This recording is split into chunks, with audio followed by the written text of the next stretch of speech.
रावण कितना बलवान था जानते हो? देवताओं के राजा इंद्र उसके द्वार पे पड़े रहते थे। शनि को वो अपने सिंहासन के नीचे दबा के रखता था। सारे ग्रह नक्षत्र उसके द्वार पे हाथ जोड़े खड़े रहते थे। ये रावण का पावर था। ब्रह्मा जी उसके द्वार पर वेद पढ़ाने आते थे। रावण पढ़ने नहीं जाता था। ब्रह्मा आओ यहीं, हम नहीं आएंगे, आप आओ। घर बैठे कोचिंग देने आते थे ब्रह्मा जी रावण को। आप लोग सावन का महीना आता है ना, रुद्राभिषेक करते हो, तो आप माटी के शंकर जी बना के रुद्राभिषेक करते हो। जब सावन आता था तो रावण शंकर जी को बोलता, भोलेनाथ मैं नहीं आऊंगा कैलाश, आप आओ। शंकर जी को साक्षात बुलाता लंका में और श्रृंगी लेके और फिर अभिषेक करता, शंकर जी के ऊपर जल डालता। ऐसा रावण था। तुम माटी के शंकर जी पूजते हो, वो सच्चे के शंकर जी बुलाता था और पूजा करता था। ऐसा रावण था, पावरफुल, धनवान। रावण बहुत सुंदर भी था, पता आपको? रावण की पत्नी इस संसार की सबसे अच्छी पत्नियों में उसकी पत्नी थी। रावण की पत्नी का गुण जानते हो? रावण की पत्नी का नाम क्या था? क्या नाम था? नहीं पता? मंदोदरी। क्या नाम था? जोर से। मंदोदरी बहुत सुंदर थी, और सुंदर ही नहीं, सदा जवान रहती थी। मंदोदरी में ये गुण था कि वो कभी बूढ़ी नहीं होती थी। मंदोदरी हमेशा कुंवारी, जब चाहे अपने को कुंवारी कर लेती थी। पंच कन्याओं में एक कन्या थी मंदोदरी।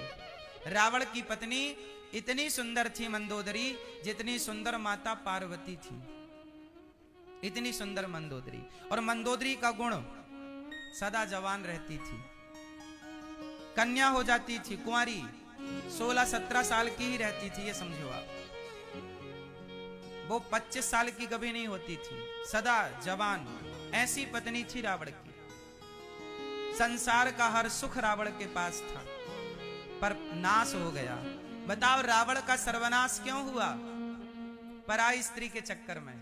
ये बात सही है कि गलत है? जोर से। रावण का सर्वनाश क्यों हुआ? जोर से। पराई स्त्री के चक्कर में। यदि पराई स्त्री के चक्कर में रावण का सर्वनाश हो सकता है, तो तेरा क्या हाल होगा रे कालिया? यदि तू भी पराई नारी के चक्कर में पड़ेगा तो क्या होगा? इसलिए कहता हूं कि अपना भला चाहते हो तो इतिहास से सीखो। इतिहास सबसे बड़ा दर्पण है। इतिहास सबसे बड़ा, जोर से, दर्पण है। इतिहास से जो सीखता है वो समझदार है, और इतिहास से जो नहीं सीखता एक नंबर का मूर्ख है। इसलिए रावण से सीखो कि रावण ने पराई नारी का स्पर्श किया, सर्वनाश हो गया। आपको बचना है। कितने लोग बचेंगे? पराई स्त्री से बचेंगे जो हाथ उठाएं वो। क्यों? सरकार हाथ बात नहीं उठ रहा है। दादाजी बचोगे? बच के रहना।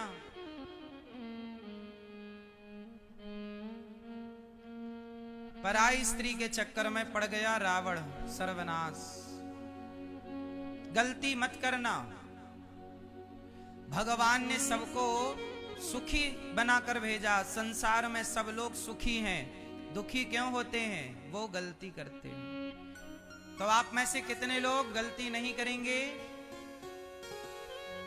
ये बात केवल पुरुषों के लिए नहीं है, स्त्रियों के लिए भी है। स्त्रियां भी अपने अपने पतियों को छोड़कर पराये के चक्कर में भाग रही हैं। कुछ सही है कि गलत है?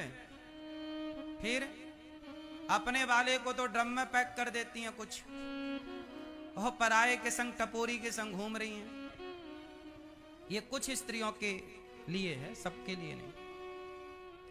गलती कोई ना करे, ना पुरुष गलती करे ना स्त्री।